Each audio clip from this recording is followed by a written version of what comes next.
आज हम बात करने वाले हैं क्रिएटिन की। फिटनेस की दुनिया में ये नाम शायद सबने सुना होगा, पर क्या ये वाकई एक सेफ सप्लीमेंट है या इसके कुछ छुपे हुए खतरे भी हैं?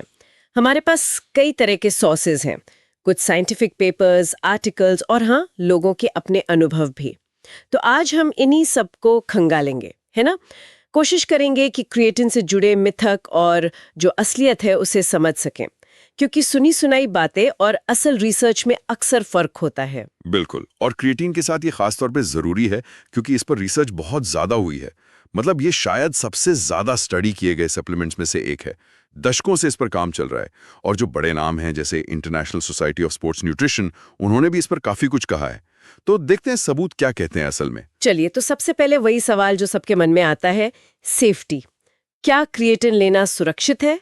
इस पर क्या जानकारी है हमारे पास? हाँ, देखिए, अगर हम सबसे कॉमन टाइप की बात करें, क्रिएटिन मोनोहाइड्रेट, हाँ। तो साइंस तो यही कहती है कि हेल्दी एडल्ट्स के लिए ये सेफ है।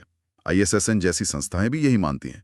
उनके पेपर्स में, गाइडलाइंस में यह साफ लिखा है कि अगर आप रोज 5 ग्राम तक लेते हैं, सालों तक भी, तो आमतौर पर कोई दिक्कत नहीं देखी गई है। अच्छा, पर फिर भी लोग साइड इफेक्ट्स की बात करते हैं।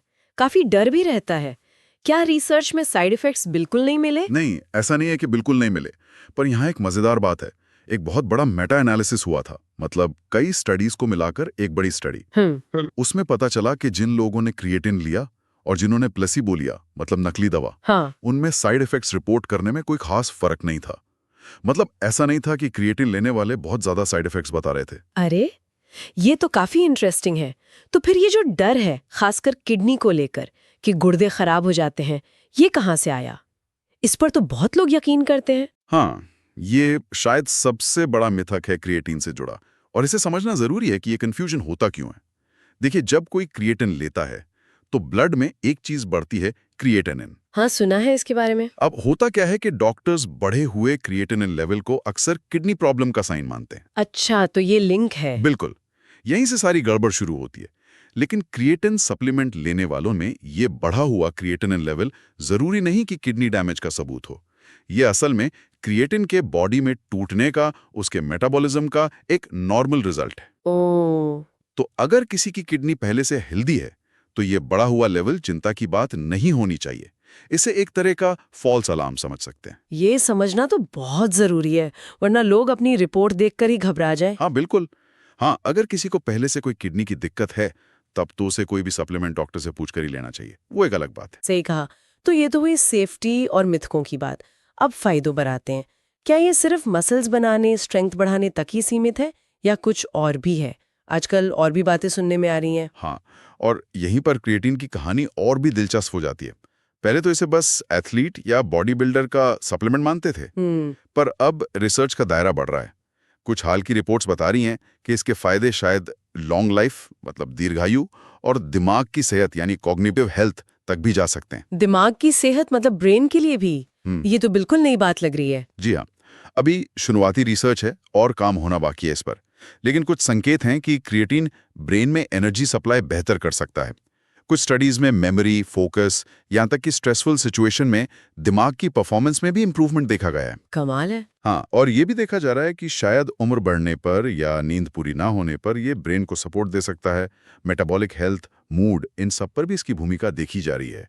पर हाँ, ये अभी उभरता हुआ एरिया है। ये तो वाकई बहुत एक्साइटिंग है। मतलब सोचिए, आगे चलकर शायद डॉक्टर जैसे सिर्फ जिम जाने वालों को नहीं बल्कि ब्रेन हेल्थ के लिए भी दें।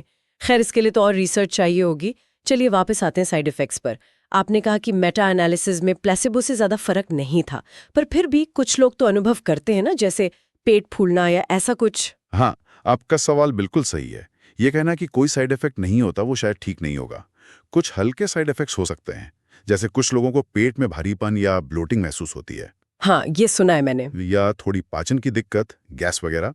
और हाँ, बॉडी थोड़ा पानी होल्ड कर सकती है, जिससे वजन थोड़ा सा बढ़ सकता है, खासकर शुरू में। और ये क्यों होते हैं? क्या इनसे बचा जा सकता है? ज्यादातर ये 2 वजहों से होते हैं। एक तो पानी कम पीना।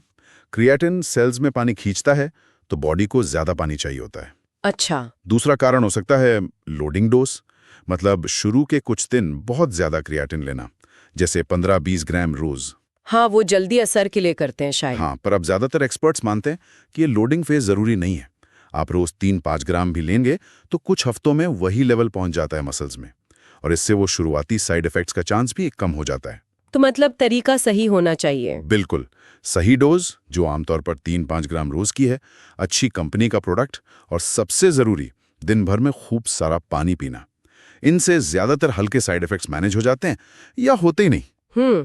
क्या कोई ऐसा उदाहरण है जहां किसी ने गलत तरीका अपनाया हो और उसे प्रॉब्लम हुई हो? असल जिंदगी के किस्से कभी-कभी बात को बेहतर समझाते हैं। हाँ, एक रिपोर्ट थी एक गोल्फर के बारे में।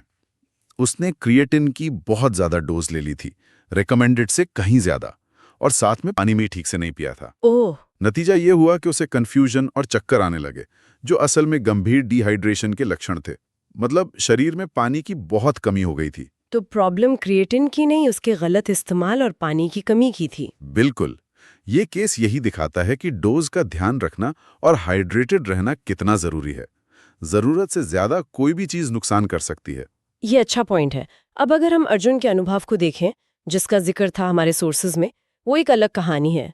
वो करीब 6 महीने से ले रहे हैं क्रिएटिन। हाँ, अर्जुन का एक्सपीरियंस बिल्कुल वैसा ही है जैसा ज्यादातर रिसर्च बताती है, जब क्रिएटिन सही तरीके से यूज किया जाता है।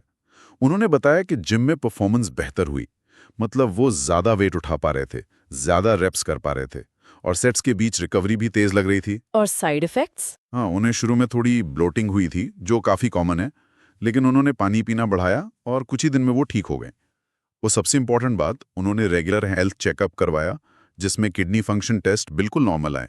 तो उनका अनुभव एक तरह से लैब की फाइंडिंग्स का रियल लाइफ प्रूफ जैसा है। हाँ बिल्कुल, ये दिखाता है कि सही डोज, सही हाइड्रेशन, और अगर आप हेल्दी हैं तो क्रिएटिन परफॉर्मेंस बढ़ाने का एक सेफ और इफेक्टिव तरीका हो सकता है।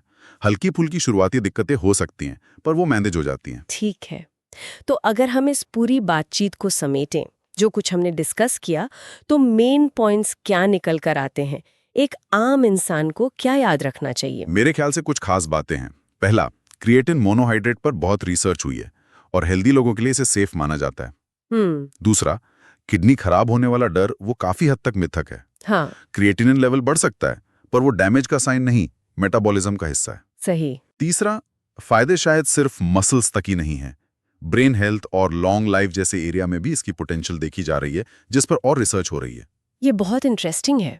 चौथा, हल्के साइड इफेक्ट्स जैसे ब्लोटिंग हो सकते हैं, खासकर अगर पानी कम पिया या शुरू में ज्यादा डोज ली, पर ये मैनेज हो जाते हैं।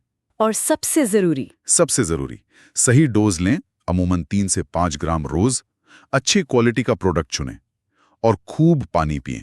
ये 3 चीजें सबसे अहम हैं। ये बहुत अच्छे से सम अप किया आपने। एक बात और शायद जोड़नी चाहिए इसमें। हाँ बिल्कुल, ये याद रखना बहुत जरूरी है कि क्रिएटिन एक सप्लीमेंट है, पूरक है।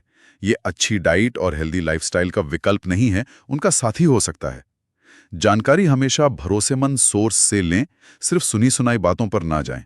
और हाँ, कोई भी नया सप्लीमेंट शुरू करने से पहले अपनी हेल्थ कंडीशन जरूर देखें, और हो सके तो डॉक्टर या डाइटिशियन से सलाह लें। बिल्कुल सही। जानकारी और अपना कॉन्टेक्स्ट दोनों जरूरी हैं। और चलिए जाते जाते एक सवाल छोड़ जाते हैं सोचने के लिए। हमने बात की कि क्रिएटिन के ब्रेन पर भी फायदे हो सकते हैं, तो क्या ऐसा हो सकता है कि भविष्य में ये सिर्फ एथलीट्स के लिए नहीं, बल्कि ब्रेन पावर बढ़ाने या मेंटेन करने के लिए, शायद उम्र के साथ या दिमागी थकान से जूझ रहे लोगों के लिए एक स्टैंडर्ड एडवाइस बन जाए? संभावना तो है, पर इस पर अभी और रिसर्च की जरूरत पड़ेगी। पर ये क्रिएटिन को एक नए नजरिए से देखने का मौका जरूर देता है, सिर्फ बॉडी के लिए नहीं, ब्रेन के लिए भी। आज की इस गहरी पड़ताल में इतना ही। उम्मीद है क्रिएटिन के बारे में आपकी समझ थोड़ी और साफ हुई होगी।